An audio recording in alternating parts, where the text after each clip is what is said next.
Okey. A'udzu billahi minasyaitonir rajim. Bismillahirrahmanirrahim. Alhamdulillah rabbil alamin. Allahumma iftah 'alaina innaka manshur 'alaina min qada'i rahmatika ya arhamar rahimin. Rabbi shrah lana sudurana wa yassir lana umurana wahlul 'uqdatam min alsinatina yafqahu aqwalana. Rabbana zidna ilman nafi'an warzuqna fahma. Allahumma afina fi abdanina, Allahumma afina fi asma'ina, Allahumma afina fi absarina. Walhamdulillahi rabbil alamin. Assalamualaikum warahmatullahi wabarakatuh. Waalaikumsalam warahmatullahi wabarakatuh. Waalaikumsalam warahmatullahi wabarakatuh. Okey, kaifa halukum? Ya khair, alhamdulillah. Okey, insyaAllah petang ni kita akan sambung kita punya pelajaran PKS Pendidikan Al-Quran dan Sunnah pelajaran 8, iaitu ciri-ciri mukmin yang berjaya. Dan tadi tajuk ni penting. Bukan hanya semata-mata untuk exam, tapi kita nak memahami kelangsungan nak menjadi mukmin yang berjaya lah. Jadi kita nak faham beberapa perkara yang penting lah dekat sini yang perlu kita tahulah. Okey. Nanti dihabis kelas ni saya akan minta pelajar hafal lah ayat 1 sampai 11. Nanti kita akan masuk dalam flip grip, hantar kat video lah, kena hafal lah, pejam mata lah. Kalau yang dah hafal tu boleh ulang balik lah. Kalau yang belum hafal, kena hafal lah. Saya bagi masa seminggu lah, lebih kurang. Boleh InsyaAllah InsyaAllah. Okey, siapa nak baca dulu?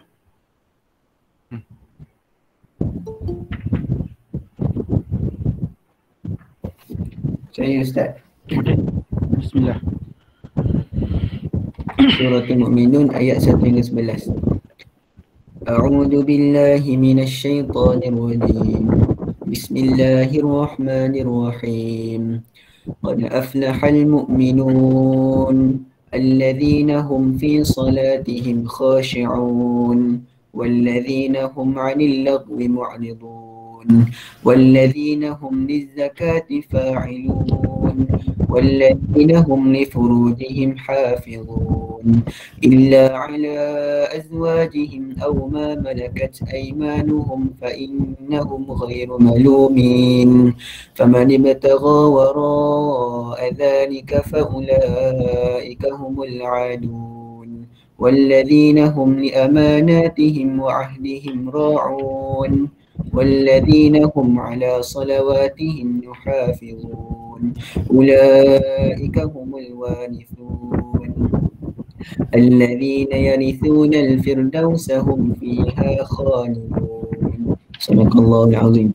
Artinya, sesungguhnya berjayalah orang yang beriman, iaitu mereka yang khusyuk dalam solat dan mereka yang menjauhkan diri daripada perbuatan dan perkataan yang sia-sia, dan mereka yang berusaha membersihkan hartanya dengan menunaikan zakat harta itu, dan mereka yang menjaga kehormatannya kecuali kepada isterinya atau hamba sahayanya, maka sesungguhnya mereka tidak tercela. Kemudian sesiapa yang mengingini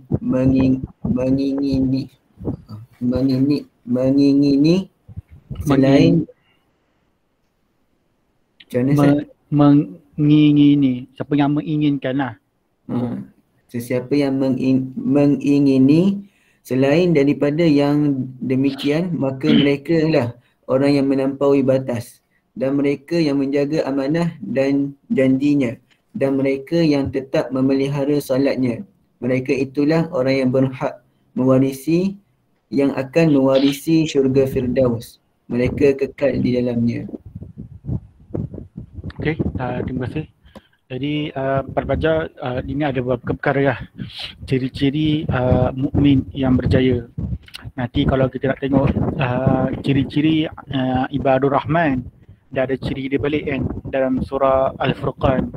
Sebut wa ibadur rahman allazi yamshuna al-ard wa ila yamshuna al-ard haunan wa idza qatabahumul jahiluna qalu salama wallazina yabituna li rabbihim sujadan wa qiyaman. Tu ciri-ciri ibadur rahman. Okey, ciri orang mukmin ni Kalau kita nak faham ciri orang beriman ni, kita bukan hanya faham iman tu dalam IC, tapi ciri beriman ni, inilah ciri-ciri dia. Dia ada 11 ciri ni. Bukan hanya iman tu kita hanya percaya kepada Allah, itu pertama, itu memang mutlak. Kita percaya pada rukun-rukun iman, itu semestinya. Tapi dalam masa yang sama, iman tu itu hati, kan? Tapi dalam masa yang sama, iman tu perlu dilakukan, perlu dilaksanakan. Jadi tak bolehlah kita kata, ya saya dah beriman, nanti saya masuk syurga. Taklah semudah gitu. Tapi untuk menjadi orang yang berjaya, Allah menjelaskan di sini, qad aflahal mu'minun. Berjayalah orang-orang yang beriman. Kat sini lah kita nak faham kat sini apa ciri-ciri dia. Cuma kat sini sebelum kita masuk kat sini para pelajar, dalam Quran ni Allah menggunakan huruf qad, iaitu dia bermaksud penegasan. Jadi kita ada nampak kat sini sesungguhnya. Okey, kat sini pula aflaha, fi'il madhi. Walaupun dia ungkapan struktur fi'il madhi, kata kerja yang telah berlaku, tetapi bukan bermakna orang dahulu saja yang berjaya, tapi dia menegaskan untuk mentahkikkan ataupun nak memastikan nak menjadi orang mukmin, dia kena berjaya, mesti melakukan perkara-perkara yang berikut. Kalau tak melakukan, maksudnya dia belum menjadi orang-orang yang beriman. Itu kita beratlah sebenarnya untuk menjadi orang beriman. Kita boleh jadi orang Islam, kan? Kita ada Islam di IC, tapi untuk jadi orang beriman ni, inilah ciri-ciri, ada 11. Nanti kita tengoklah sama-sama berapa banyak yang kita ada dalam ciri-ciri ni. Kita tengok sama-sama berapa yang ada dalam diri kita ni. Okey, itu yang pertama lah. Kita tengok sini. Kita kat sini pertama Allah menjelaskan salatihim khashi'un, orang yang khusyuk dalam salat dia, wallazi anil lagwi mu'ridun, dan dari perbuatan yang sia-sia. Nanti kita nak faham lah apa itu perbuatan sia-sia. Lepas tu dia mengeluarkan zakat, itu dia menjaga kemaluan, tapi menjaga kemaluan, tetapi kalau untuk isteri dia dan hamba sahaya boleh diterima, macam tu. Lepas tu dia menunaikan amanah dan janjinya. Lepas tu yang solat dia bukan saja khusyuk, dia lagi kena terangkan wallazi nahum ala salawatihim yuhafizun. Dia tu pula kena jaga solat dia tu, kena memelihara solat tu. Jadi tengoklah ciri-ciri ni berapalah yang kita ada. Okey. Jadi mudah-mudahan Allah menjadikan kita dalam kalangan orang-orang yang beriman. Okey, kita tengok dulu sebelum kita pergi ciri-ciri, kita akan satu persatu lah. Ciri-ciri dia yang saya akan bahaskanlah satu persatu. Okey, cuba baca tadi sekali lagi intisari ayat, siapa nak baca? Siapa nak baca? Okey, sila-sila. Intisari ayat.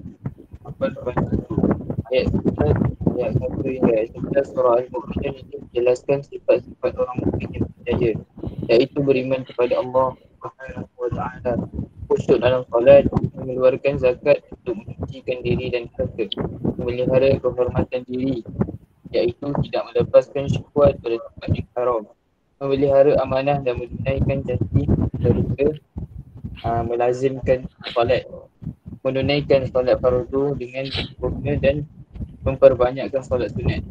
Allah Subhanahu wa ta'ala menyatakan bahawa mereka yang mempunyai sifat-sifat ini akan diberi ganjaran surga Firdaus yang kekal di dalamnya.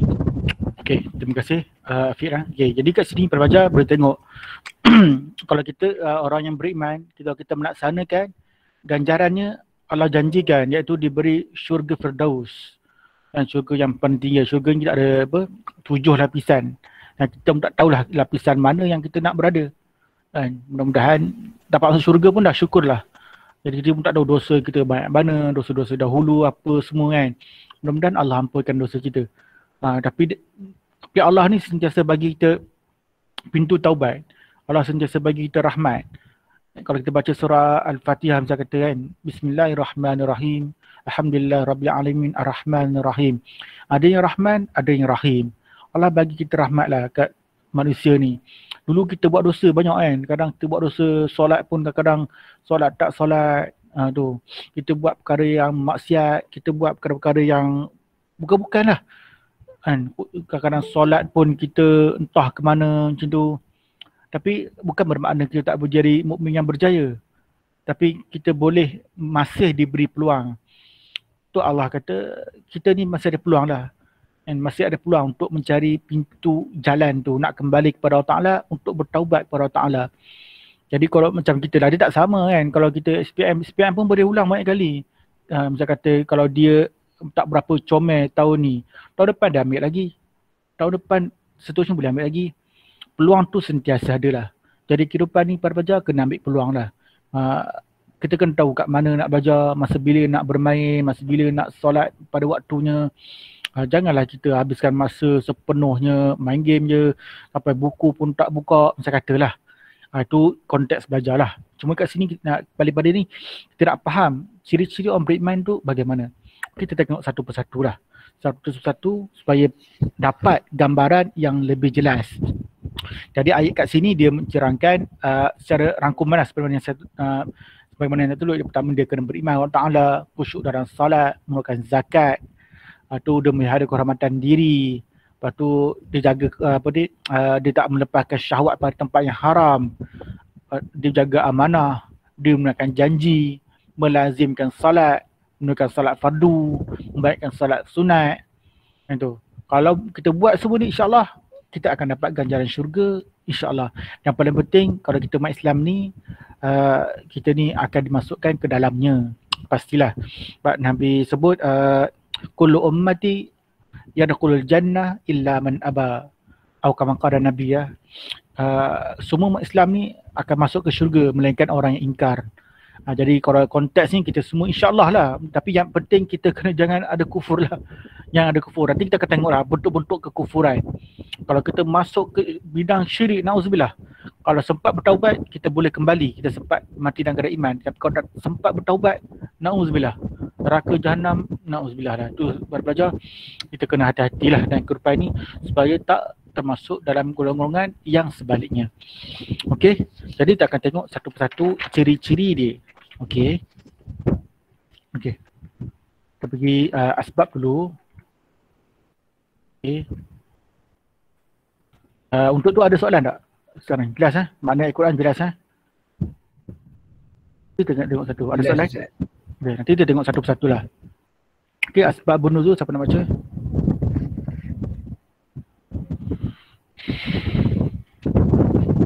Saya Ustaz. Boleh. Sila. Asbabun nuzul. Firman Allah Subhanahu wa taala, a'udzu billahi minasyaitonir rajim. Alladzina hum fi salatihim khashi'un. Artinya iaitu mereka yang khusyuk dalam solat. Surah Mu'minun surah ke-23 ayat 2. Terdapat dalam satu riwayat bahawa apabila Rasulullah sallallahu alaihi wasallam menunaikan solat, baginda memandang ke arah langit. Maka turunlah ayat di atas sebagai petunjuk dalam menunaikan solat. Sejak itu baginda solat dengan menundukkan kepalanya. As-Suyuti Lubabun Nuqul fi Asbabin Nuzul. Okey, syukran. Sebagaimana saya pernah terang dahulu kan, bila kita nak kalau Al-Quran dia panggil Asbabun Nuzul. Kalau hadis dia panggil apa? Sababul Wurud.